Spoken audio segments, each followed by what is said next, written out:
Dia da Terra é comemorado em todo o mundo, todos os anos, no dia 22 de abril. Essa data foi criada em 1970, quando o ativista ambiental norte-americano Gaylord Nelson mobilizou o primeiro grande protesto ambiental nos Estados Unidos, com o objetivo de sensibilizar a população sobre a importância da preservação do meio ambiente. Hoje em dia, muitas causas ambientais são motivo de preocupação em todo o mundo, como a poluição do ar, da água e do solo, o desmatamento, as mudanças climáticas, a extinção de espécies da fauna e da flora e a falta de recursos naturais. Todas essas questões têm impactos significativos na qualidade de vida das pessoas e na saúde do planeta. E por isso, é tão importante que as pessoas se mobilizem para encontrar soluções sustentáveis para esses desafios. Quer saber mais sobre essa data fundamental? Então acompanhe agora o Bendita Hora. Minha gente, estou falando que o assunto tá bom demais hoje. Daqui a pouquinho ele, que é o nosso querido doutor em ciência e religião também, tá? Ele é mestre em tecnologia ambiental, nosso querido doutor Antônio Siqueira. Já, tá do ladinho do padre aqui. Já ele vai entrar em cena explicando essa conversa toda pra gente aí. Então, aqui ó, o padre tem a alegria de receber aqui, pelo menos pela primeira vez no meu programa, o nosso querido doutor, né, em ciência da religião, doutor Antônio Siqueira, que é mestre em tecnologia ambiental. Doutor Antônio, muito boa tarde. Muito obrigado, padre, por ter me recebido alegria, viu? aqui. Doutor Antônio, nós vamos falar dessa data, que é uma data muito importante para ti, para minha mãe, para nós brasileiros e agora para o mundo inteiro. Dia 22 de abril, a gente conhece bem, historicamente, para nós brasileiros, como o dia do descobrimento do Brasil. E o dia que Deus também colocou nesse mundo a minha mamãe, eu celebrei, mãe, parabéns sempre. E também ao nosso querido Antônio Siqueira, que no dia 22 também de abril fez mais um ano de vida, não foi? Perfeitamente. Parabéns, viu, doutor? Eu que agradeço. Ai, que legal. Doutor, mas conta um pouquinho melhor para nós, assim, quer dizer que agora está se tornando um dia internacional, como um dia da Terra, podemos assim dizer? Sim. Do meio ambiente, está falando muito sobre essa questão, a gente vive, sabe disso, né? Essa questão da prevenção.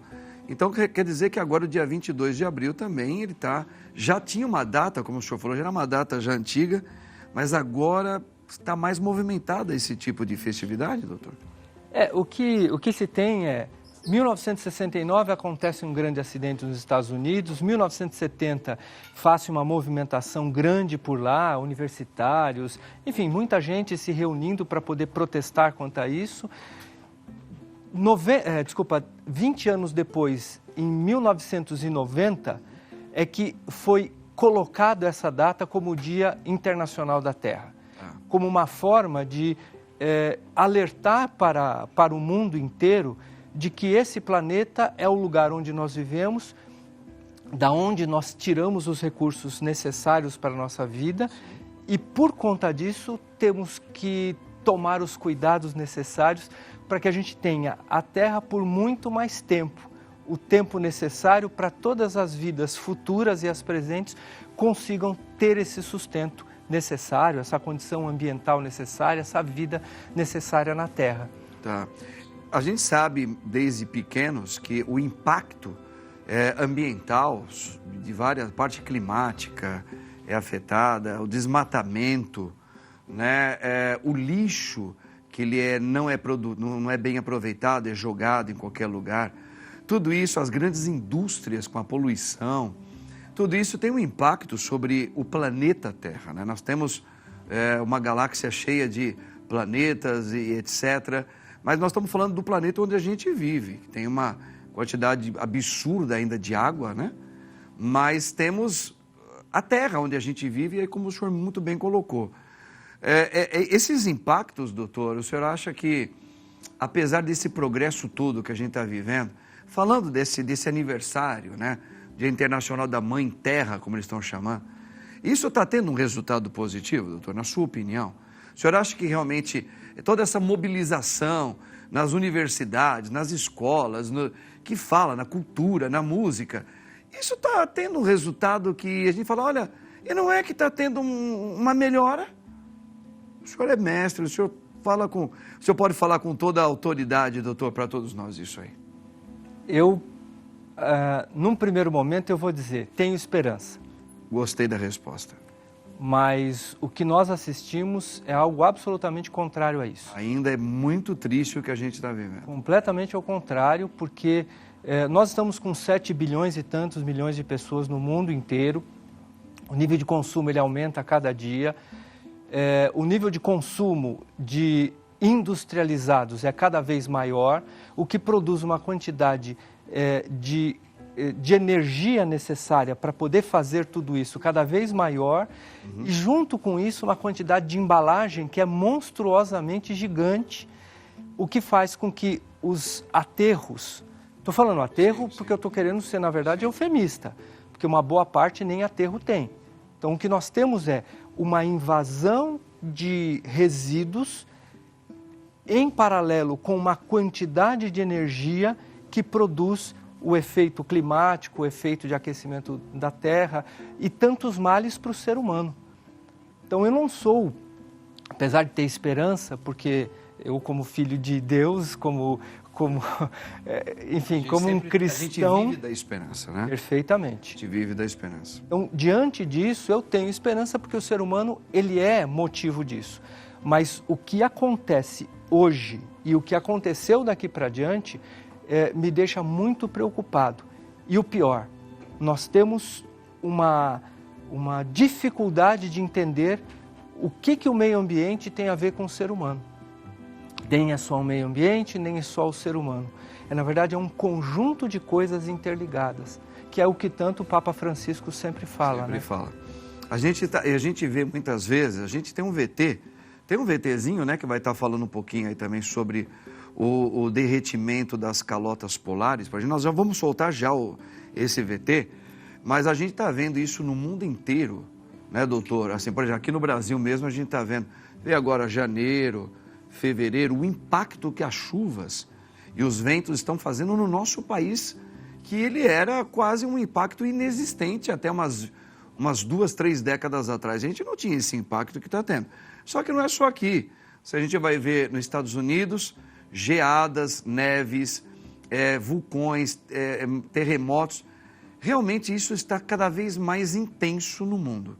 Então a gente tem um VTzinho aqui que vai falar, por exemplo, desse derretimento das calotas polares no planeta Terra, que é fundamental para a gente entender o equilíbrio da fauna, da flora de todos nós. Dá uma olhadinha.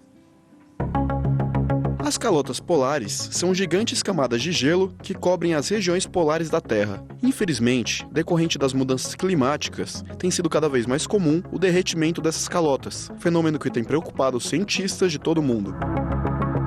O derretimento das calotas polares é um processo que tem sido alvo de muitas pesquisas nas últimas décadas. Isso se dá porque esse fenômeno tem consequências significativas para a vida na Terra, incluindo o aumento significativo dos níveis do mar e a perda de habitats naturais de diversas espécies animais. Recentemente, uma iniciativa envolvendo alunos de escolas públicas da cidade de Santo André, em São Paulo, promoveu uma aula prática sobre o derretimento das calotas polares. Essa iniciativa permitiu que os alunos observassem, na prática, como o aumento da temperatura pode provocar o derretimento do gelo que forma essas calotas. A aula prática mostrou que é possível aprender e se divertir ao mesmo tempo, ao utilizar experiências práticas para abordar um tema tão relevante e atual.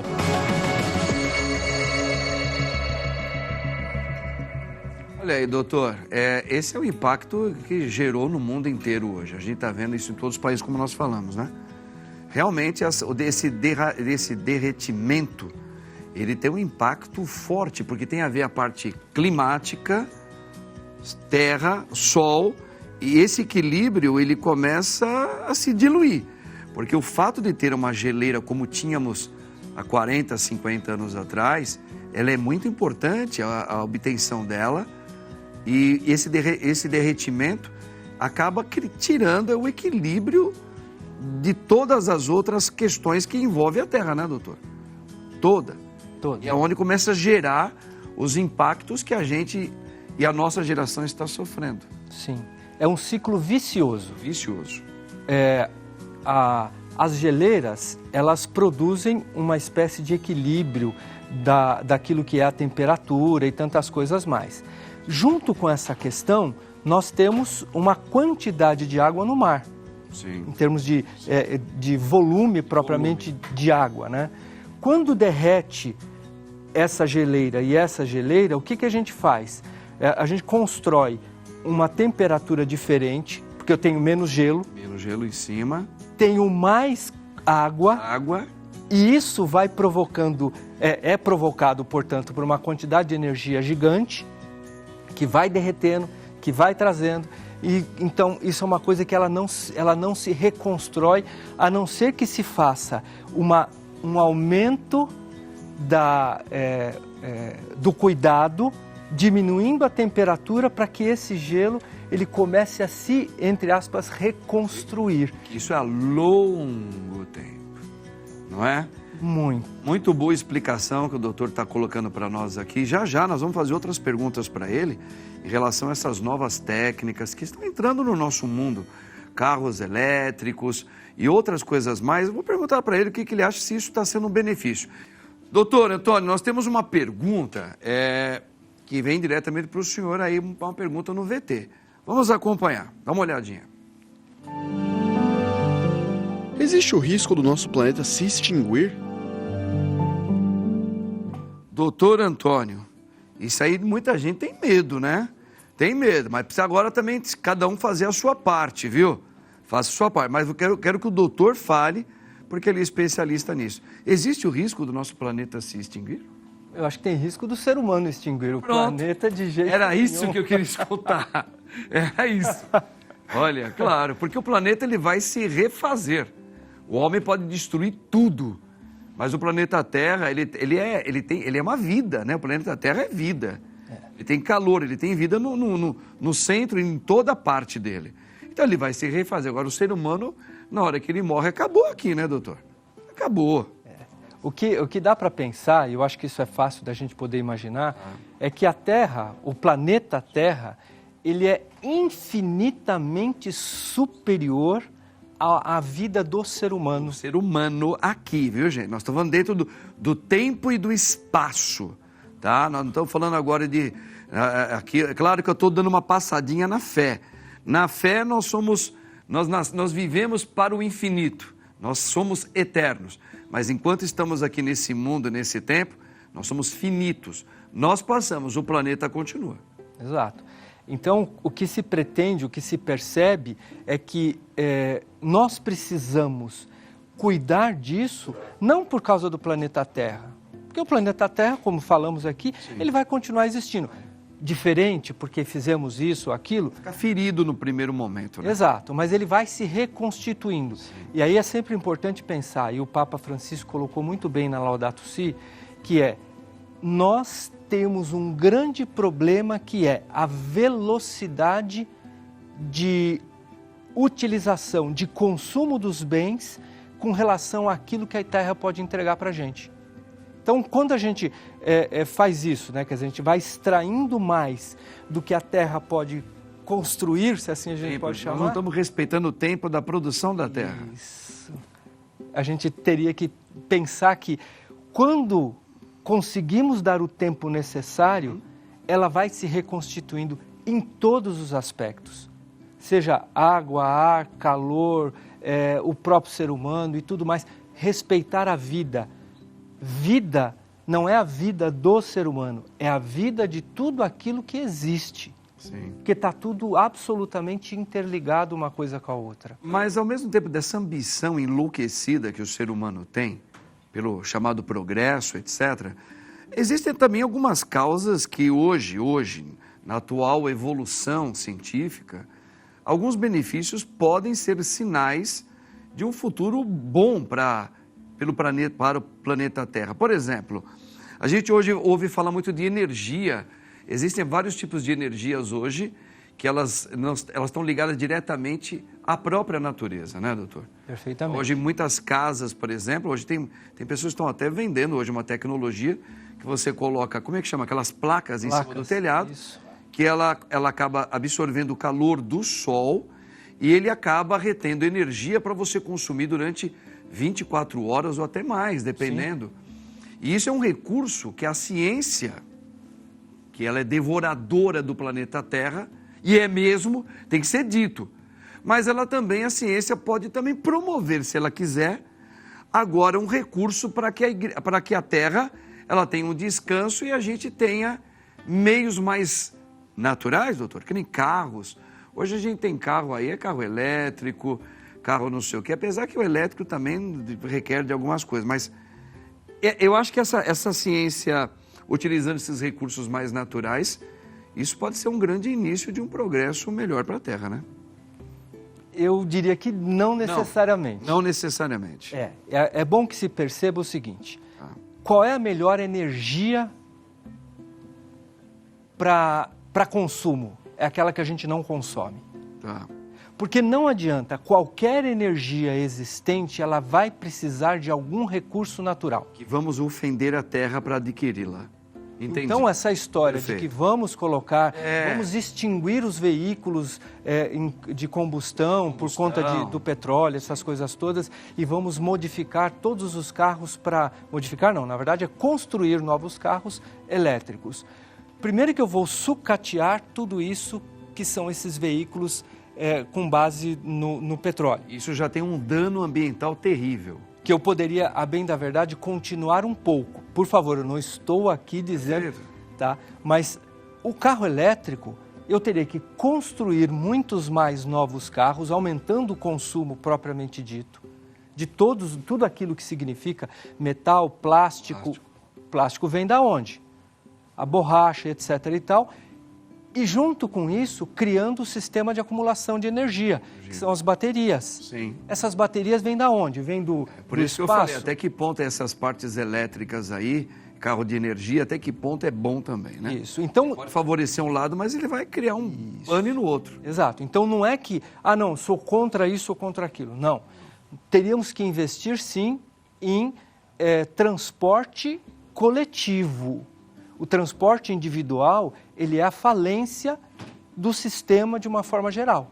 Então, criar um sistema de transporte coletivo, ao invés de investir tanto dinheiro em veículos para uma pessoa, porque é o que a gente vê normalmente, esse é o grande problema. É como o pessoal fala, trocar o 6 por meia dúzia, né? De certa forma. Praticamente é isso aí.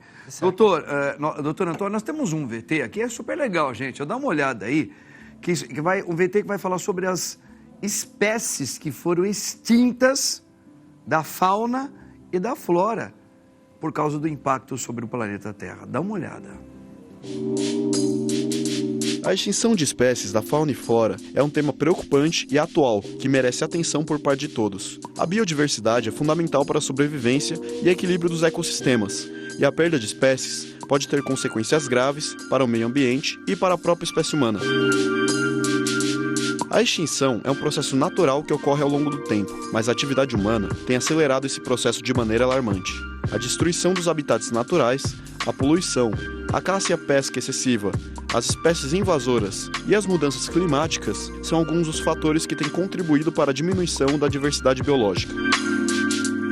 Os impactos da perda de espécies podem ser sentidos em vários níveis. A extinção de uma espécie pode afetar a cadeia alimentar e a relação de predação e competição entre espécies, levando a alterações no ecossistema como um todo. Além disso, muitas espécies são fonte de alimento, medicamentos e recursos naturais que podem ser utilizados para fins econômicos e científicos.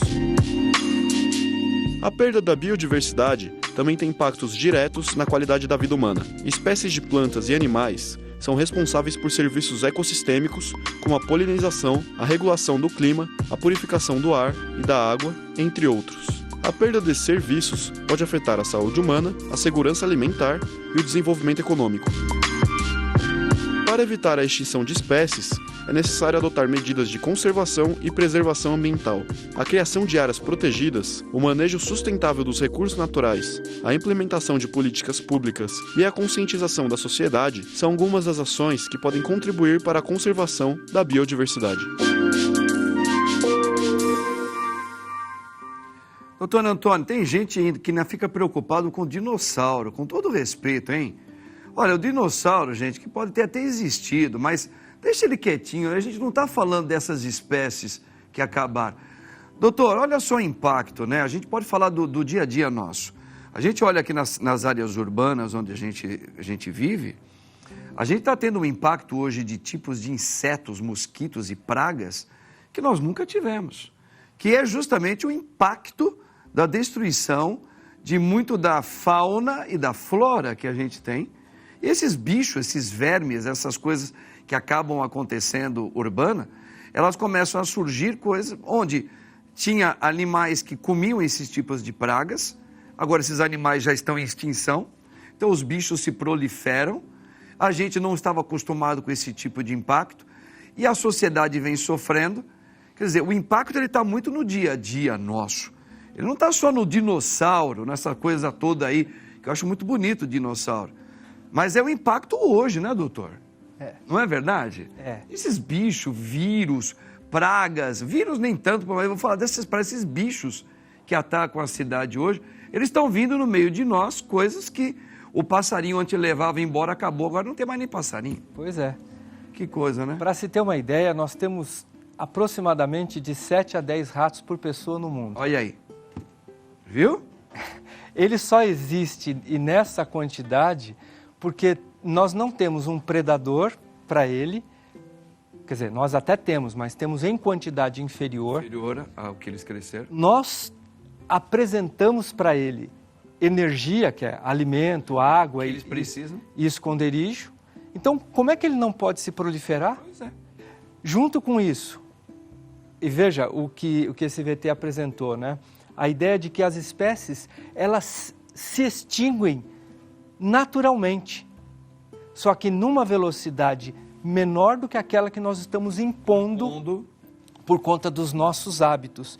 Porque, veja, um raio que caia numa floresta, ele pode provocar um incêndio. Sim. Não precisou da mão humana para aquilo acontecer. E esse incêndio, ele pode criar um pequeno, médio ou um grande desequilíbrio. E isso pode produzir um impacto e, entre aspas, começar a causar um problema de equilíbrio. Tá certo? Mas vamos pensar o seguinte, naquilo que é o dia a dia da gente, na minha época, eu já não sou tão jovem assim, os passarinhos que nós tínhamos lá, eles eram os pardais. Esses pardais foram substituídos por pombos, que são ratos com asa. Gente, vocês estão entendendo só o que está acontecendo aqui? O assunto está bom demais, não está? E já dá até pena, porque agora a gente vai precisar dar uma encerrada nessa conversa com o nosso querido doutor e mestre, doutor Antônio Siqueira, porque agora nós também temos uma outra mensagem muito importante também agora, doutor, que é o nosso querido Padre Marcelo, que vai dar um recado muito especial. Mas antes, doutor, eu quero agradecer. Aí ele vai continuar com o doutor depois? Não, não é um recado com o Padre Marcelo? É? Então deixa eu ver aqui. Peraí. Então vamos dar aqui um recadinho para você. Amanhã, dia 26, eu pensei que era o Padre Marcelo que ia falar. Então eu vou falar dele. Amanhã, dia 26, certo? Das 10 às 22 horas, o Padre Marcelo Rossi estará na livraria Drummond, na Avenida Paulista, no número 2073. Tá? Na livraria Drummond, na Avenida Paulista 2073, no Conjunto Nacional para Autógrafos dos Livros Batismo de Fogo, o mesmo nome que ele tem aqui no programa. E olha, menos é mais, tá bom? Os 2 livros. Compareça lá, o Padre Marcelo, gigante, está lá para dar esse autógrafo para você. Fechou? Era isso aí? O recado? E acabou o nosso horário também? Doutor, que pena, olha, agora que o papo estava assim pegando aquele gosto, né? Mas vamos fazer o seguinte, doutor, vamos combinar aqui com o nosso querido Rodolfo, o diretor, de trazê-lo mais uma vez aqui no meu programa. Sempre vamos fazer a parte P desse assunto, sim, que ele só ficou mais gostoso. Posso dar um último recado? Pode. A melhor forma da gente contribuir é com pequenas ações. É não produzir lixo, pelo menos por enquanto. Ou as outras coisas a gente discute numa próxima oportunidade. Vamos discutir com a graça de Deus. Amei aqui o doutor Antônio Siqueira, que é muito, muito competente. Foi uma alegria tê-lo aqui, doutor. Prazer. Deus abençoe grandemente. Gente, olha, que Deus abençoe você, no nome do Pai, do Filho e do Espírito Santo. Amém. Tchau, te espero hoje na missa, hein? Tamo juntos.